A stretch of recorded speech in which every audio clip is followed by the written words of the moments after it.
అన్ని అదో తప్పని పెట్టుకునేవాళ్ళు. ఈరోజు అలాంటి లేదు. ఈరోజు చిత్తశుద్ధిగా ప్రజల కోసం ప్రజల పక్షాన్ని పనిచేస్తామన్నా తప్పని చేసిన ప్రతి ఒక్కరు తప్పని చేస్తాం. ఈరోజు కూడా 100% నేను సబ్సిడీ మంచి చేసినానని నేను ఒప్పుకోను. మనం చేసే దోసేట్లు నీళ్ళు తీసుకుంటే కొన్ని రోజులకి పోతాయి, కొన్ని కిలోమీటర్లు పోతాయి. అదేవిధంగా ఈ 2 సంవత్సరాల్లో ఏవైనా తప్పు ఉంటే క్షమించండి. తప్పకుండా 3 సంవత్సరాల్లో మెరుగైన పరిపాలన తీసుకుని వస్తాం. రాయచోటి నియోజకవర్గాన్ని అన్ని విధాలు ముందుకు తీసుకొని పోతాం. ఎక్కడా రాజకీయ కక్షలు లేవు. ఎవరి మీద నేను ఈ సభాముఖంగా వైసీపీ వాళ్ళు కూడా చెప్తున్నాను, ఎవరి మీద ఈ ప్రభుత్వం లాగా చిన్న కుటుంబ పక్కన ఎక్కడ కక్ష సాధించడం లేదా. ఒక 5-6 మందికి దెబ్బలు పడింది పెద్దలేడు వాళ్ళు ఎందుకంటే నేను ఎప్పుడూ ఏ పార్టీకి సంబంధించిన వాళ్ళైనా కూడా చిన్న వాళ్ళని గౌరవిస్తాను. ఎవరైతే ఈ ప్రభుత్వానికి వ్యతిరేకంగా ఈ ప్రభుత్వాన్ని డబ్బు పట్టించే విధంగా సోషల్ మీడియాలను లేకపోతే రొమ్ము విరుచుకొని మాట్లాడుతూ ఉంటారు కదా, వాళ్ళకి శాఖలు చెప్పడం జరిగింది తప్పగా నేను చిన్న వాళ్ళకి ఎక్కడ అపాయ పరిస్థితి ఉండదో ఉండబోతుంది సంబంధించిన తెలియజేస్తున్నా. అలాగే మన నియోజకవర్గానికి సంబంధించి అన్ని మండలాలకు వచ్చే 3 సంవత్సరాలు ఏ విధమైన సమస్య లేకుండా సీసీ రోడ్లు, డ్రైనేజ్, ముఖ్యంగా నీళ్లు, ఈ 3 తీర్చే బాధ్యత నా భుజాలు తీసుకుంటాను. తప్పకుండా మన నియోజకవర్గాన్ని అన్ని విధాల అభివృద్ధి సమస్యలు చేసుకుంటూ చివరిగా నేను ఎప్పుడు చెప్తా ఉంటాను, ఈరోజు ఈ కుర్చీలో కూర్చోన్నామంటే ఈ హోదా నొప్పిస్తానంటే కేవలం నేను పెట్టిన భిక్ష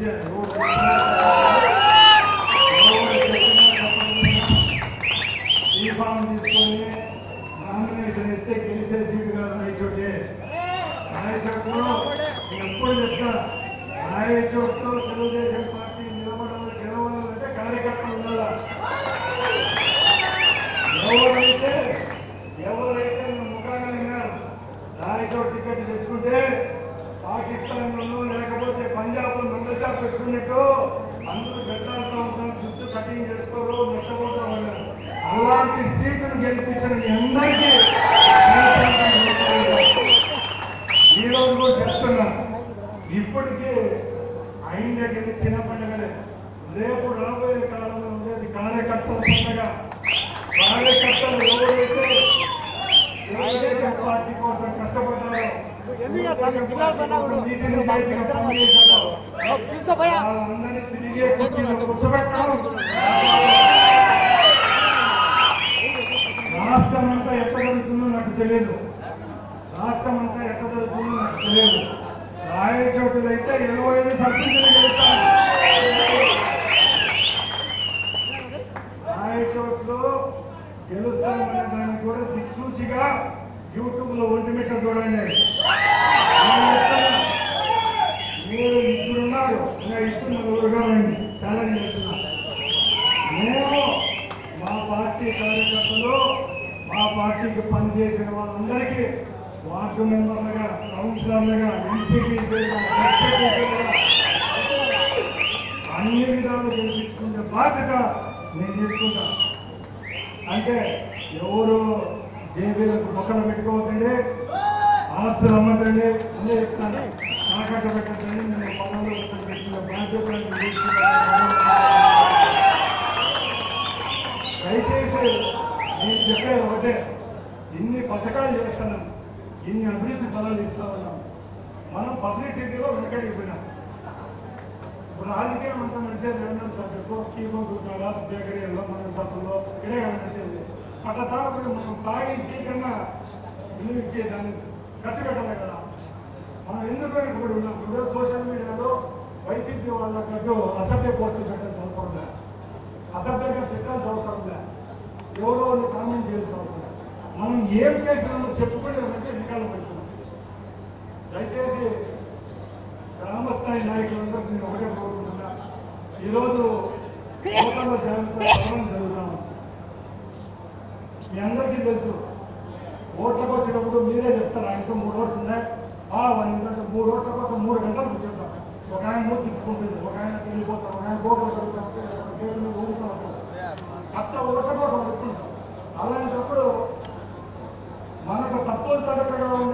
లిస్టు సవరించుకోవాల్సిన బాధ్యత మీకే లేదు. ఎన్ని ఓట్లు ఉన్నాయి? 2,67,000 ఓట్లు ఉన్నాయి.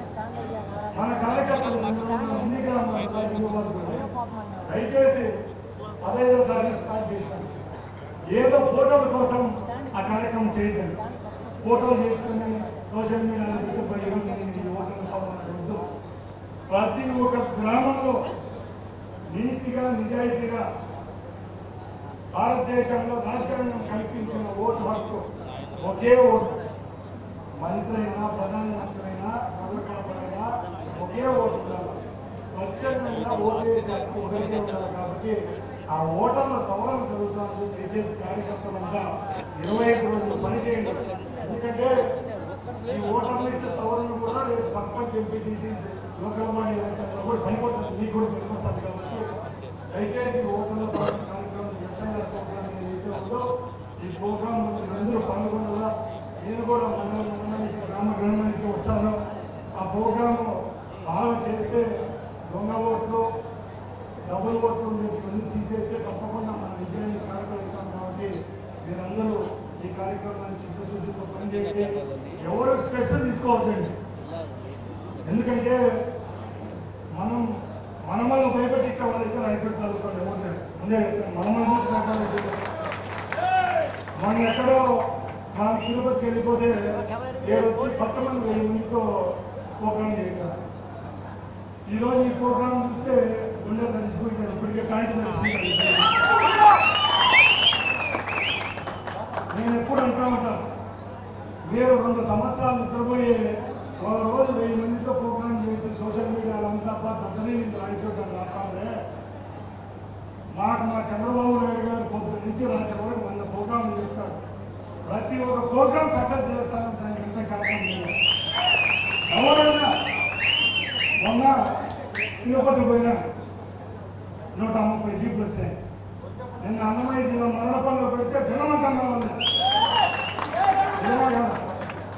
ఈరోజు వీడు ఎవరన్నా చూస్తే అమ్మని అడిగా పరిశీలించడం, ఎవరన్నా పైన చూస్తే చంద్రబాబు నాయుడు వచ్చినా లోకేష్ బాబు వచ్చినా వాళ్ళు ర్యాలీ రామప్రసాద్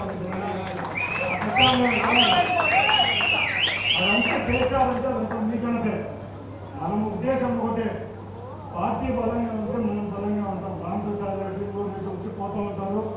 మనకు భిక్ష పెట్టిన పార్టీ నా వరకు చెప్తున్నా. అందరూ ఉన్నాయి వెళ్ళిపోయినా నేను నిజంగా ఇప్పటికే చాలా తప్పులు చేశాను. చివరికి వదిలిపోయేది కాబట్టి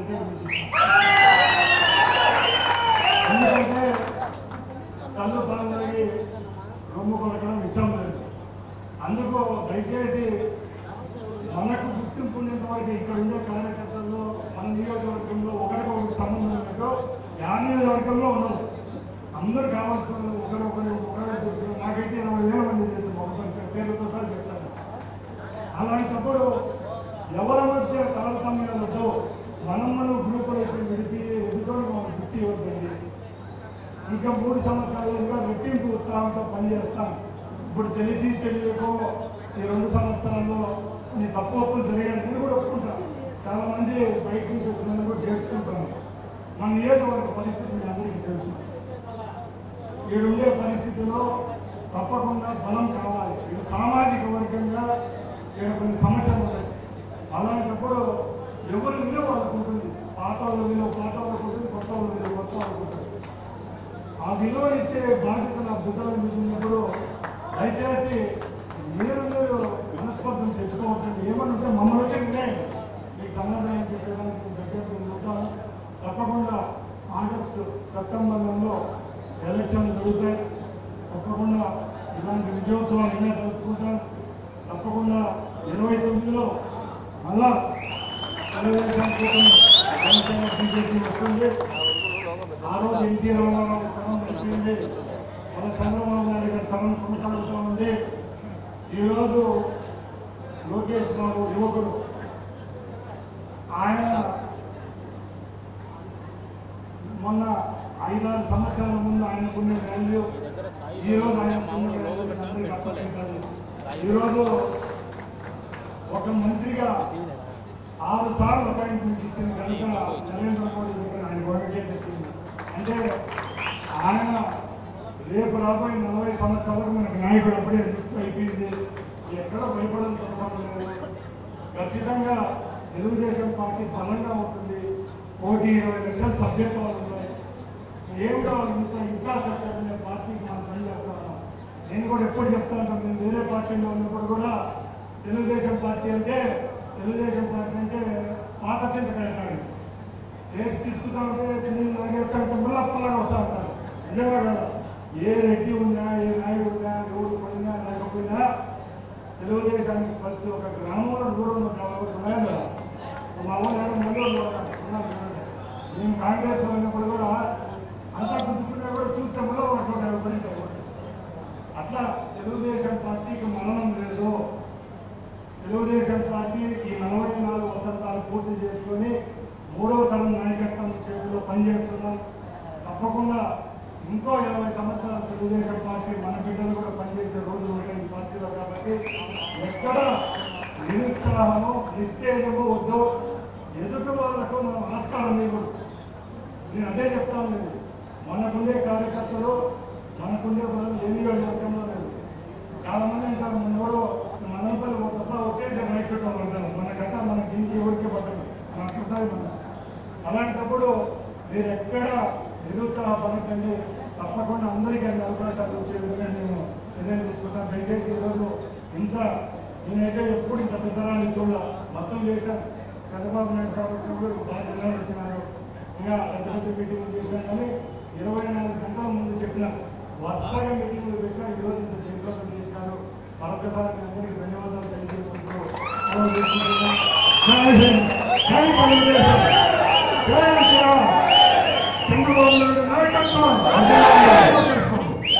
ఒక విన్నపం, ఇన్ని పరంపరలో